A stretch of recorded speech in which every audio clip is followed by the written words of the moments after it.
마침 2년 정도 전의 일입니다. 여행을 가고 싶어서 알바 자리를 알아보던 때입니다. 계속 더운 날이 이어진 탓에 땀을 흘려가며 고인지를 뒤적이면서 전화를 걸었습니다. 하지만 어째서인가 여기도 저기도 땡 전부 땡이었습니다. 닳고 다른 장판 위에 대자로 뻗어뒹굴며 대충 모아놓은 구인 잡지를 펄럭펄럭 짜증을 내며 넘겼습니다. 불경기구나. 전략을 위해 밤이 되기 전까지 전기는 꺼두었습니다. 어두운 방에 떨어질 듯 떨어지지 않는 저녁해의 빛이 들어오고 있었습니다. 창가에 가려진 부분만이 마치 어두운 십자가 같은 그림자를 바닥에 떨어뜨리고 있었습니다. 멀리서 전차의 소리가 들려옵니다. 눈을 감자 다른 방에서 나는 저녁 식사의 냄새가 들어옵니다. 컵라면이 있었지. 저는 피곤한 몸을 일으키며 어질러 놓은 구인 광고 잡지를 치웠습니다. 그러다 문득 우연히 페이지가 펼쳐졌습니다. 거기엔 어떤 현의 여관이 아르바이트를 모집하고 있다는 것이었습니다. 그 장소는 그야말로 제가 여행에 가보고 싶다고 생각한 곳이었습니다. 조건은 여름 기간 동안만이라 시급은 그다지 라고 해야 하나 전혀 좋다곤 할 수 없습니다. 하지만 숙식 제공이라는 것에 강하게 끌렸습니다. 쭉 컵라면밖에 먹지 못했습니다. 간단한 거라도 손수 만든 요리를 먹을 수 있는 데다가 가고 싶었던 장소. 저는 곧바로 전화를 걸었습니다. 네, 감사합니다. 땡땡 여관입니다. 죄송합니다. 구인 광고를 본 사람이네요. 아직 모집하고 계십니까? 잠깐만 기다려주세요. 지직, 지지직, 겉감. 전화를 받은 건 젊어 보이는 여성이었습니다. 전화의 너머에선 저음의 목소리를 가진 남자와 아마도 여관의 주인? 작은 목소리로 얘기를 나누고 있었습니다. 저는 두근두근해서 어째서인가 정작하지 하면서 기다렸습니다. 이윽고 수화기를 쥐는 듯한 기색이 들었습니다. 네, 전화 바꿨습니다. 그러니까 아르바이트인가요? 네. 땡땡 구인에서 여기를 알게 되어서 꼭 부탁드리고 싶습니다만. 감사합니다. 이쪽이야말로 부탁드리고 싶네요. 언제쯤이면 오실 수 있나요? 언제라도 전 상관없습니다. 그럼 내일이라도 부탁드려요. 죄송하지만 성함이 타미오입니다. 카미오 군이군요. 얼른 오세요. 순탄한 박자로 얘기가 흘러갔습니다. 운이 좋았다. 저는 평소 통화하면서 중요한 걸 잊지 않도록 녹음합니다. 다시 통화 내용을 들으면서 필요사항을 메모합니다. 거기서 지내면서 일할 거니까 가지고 갈 거의 보험증 같은 것도 필요해서 그것도 메모했습니다. 그 여관의 구인 페이지를 보자 흑백으로 여관의 사진이 찍혀 있었습니다. 크기는 작았지만 자연에 둘러싸여 있어서 좋아 보이는 곳이었습니다. 저는 빨리도 알바에 붙고 게다가 가고 싶었던 곳이었기에 안심했습니다. 하지만 뭔가 이상했습니다. 저는 콧노래를 부르며 컵라면을 조리했습니다. 어쩐지 콧노래도 이상하게 느껴졌습니다. 어느새 해는 지고 열어두었던 창문으로부터 미지근한 바람이 들어왔습니다. 저는 컵라면을 후루룩 먹으며 뭐가 이상한지 알아챘습니다. 조건이 좋고 돈을 벌면서 여행 기분도 맛볼 수 있다. 젊은 여자도 있는 것 같다. 여관이라면 만남도 있을지도 몰라. 하지만 뭔가 이상해.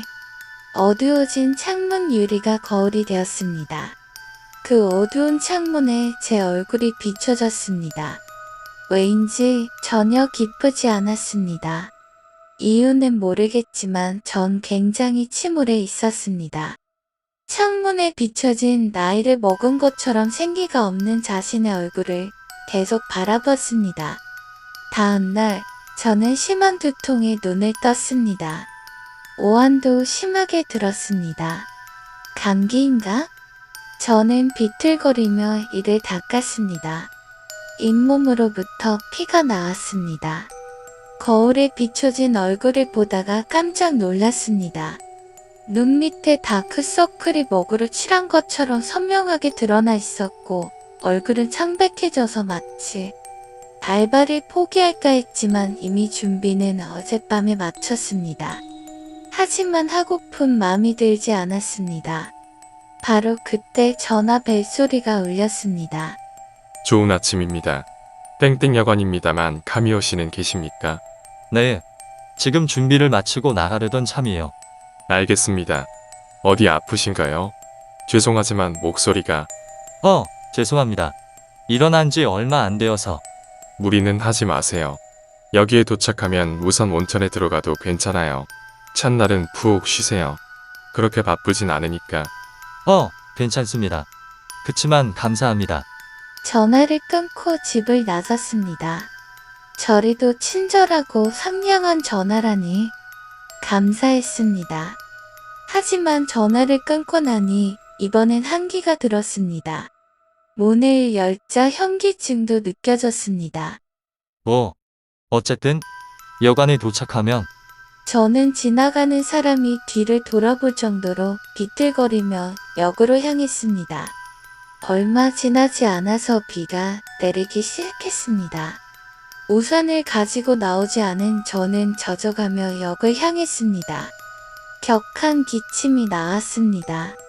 여관에서 쉬고 싶다. 흠뻑 젖은 채로 역에 도착한 저는 표를 샀습니다. 그때 자신의 손을 보고 놀랐습니다. 건조해서 메말라 있었습니다. 젖어 있지만 피부가 쩍 갈라져 있었습니다. 마치 노인처럼. 큰일이다. 병인가? 여관까지 무사히 도착하면 좋으련만. 저는 난간에 매달리는 것처럼 달라붙어서 계단을 올라갔습니다. 몇 번이고 쉬면서 전철이 오기까진 아직 시간이 있었습니다. 저는 벤치에 쓰러진 것처럼 앉아서 괴롭게 호흡했습니다. 헉, 헉. 목소리는 갈라지고 손발은 저려왔습니다. 파도처럼 두통이 몰려오기도 했습니다. 콜록 콜록. 기침을 하자 발밑 근처에 피가 튀었습니다. 저는 손수건으로 이칼을 닦았습니다. 피가 가득 묻어 있었습니다. 저는 흐려진 시야로 지하철 플랫폼을 보았습니다. 빨리 여관으로. 이윽고 전철이 요란한 소리를 내며 미끄러지듯이 도착했고 문이 열렸습니다. 타거나 내리는 사람을 보며 저는 겨우겨우 일어났습니다. 요통이 굉장했습니다. 비틀거리며 승강구 쪽으로 향했습니다. 몸 전체가 아팠습니다. 저 전철에 타면, 그리고 승강구에 손을 댔을 때 차 안에서 잔뜩 화가 난 얼굴의 한 할머니가 돌진해왔습니다. 퍽! 저는 튕겨나가져서 플랫폼에 나뒹굴었습니다. 할머니도 비틀거렸지만 다시 덮쳤습니다. 저는 할머니와 뒤엉켜 싸우기 시작했습니다. 하지만 슬프게도 상대는 할머니인데도 저의 손엔 힘이 실리지 않았습니다. 하지 마요. 하지 마세요. 전 더 전철에 타야 한다고요. 왜인데? 할머니는 제 위에 올라타서 얼굴을 손으로 꽉 잡고 바닥에 짓누르며 물었습니다. 여관에 갈 수 없잖아요. 이윽고 역무원들이 달려와서 저희는 분리되었습니다.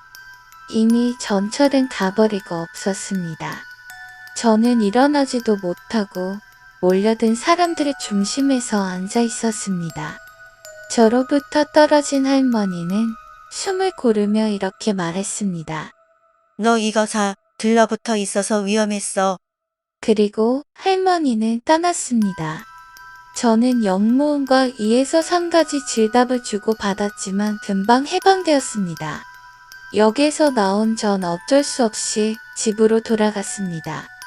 그러자 몸의 상태가 좋아지기 시작했습니다. 목소리도 원상태로 돌아왔습니다. 거울을 보자 혈색도 좋았습니다. 저는 이상하게 생각하며 집을 나왔습니다. 짐을 내려놓고 담배를 피웠습니다. 진정되고 나선 역시 관두자고 생각하며 여관의 전화번호를 눌렀습니다. 그러자 감정이 없는 가벼운 목소리가 들려왔습니다. 이 전화번호는 현재 쓰고 있지 않습니다. 다시 눌러보았습니다. 이 전화번호는 현재 쓰고 있지 않습니다. 저는 혼란스러워졌습니다.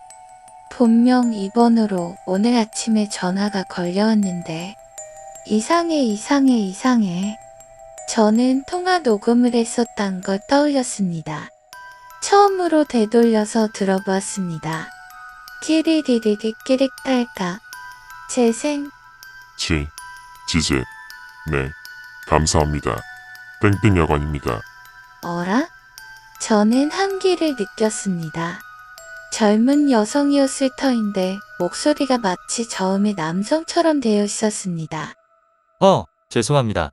구인 광고를 본 사람이네요. 아직 모집하고 계십니까?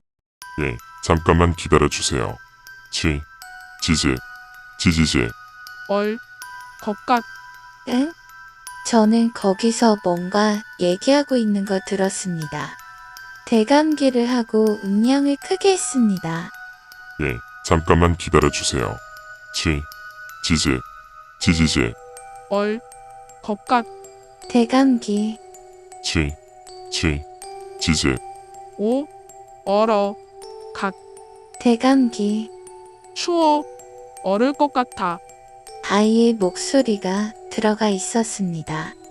거기에 그 뒤에서 수많은 사람들의 앓는 소리가 들렸습니다. 으악. 저는 땀을 흘렸습니다. 전화로부터 떨어졌습니다. 그러자 녹음해둔 통화 내용이 그대로 재생되었습니다. 감사합니다. 이쪽이야말로 부탁드리고 싶네요. 언제쯤이면 오실 수 있나요? 언제라도 전 상관없습니다. 기억에 있는데요, 내용.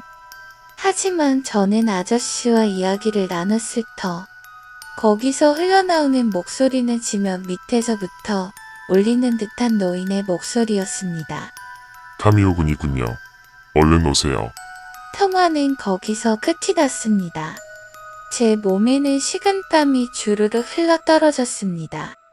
밖에는 비가 억수같이 내렸습니다. 가위에 눌린 것처럼 움직일 수 없었던 전 겨우 진정되기 시작했습니다. 그러자 녹음해뒀던 통화 내용이 재생되었습니다. 오늘 아침의 통화입니다. 하지만 이야기를 하는 목소리는 저뿐이었습니다. 죽어. 네. 지금 준비를 마치고 나가려던 참이에요. 죽어. 죄송합니다. 일어난 지 얼마 안 되어서. 죽어.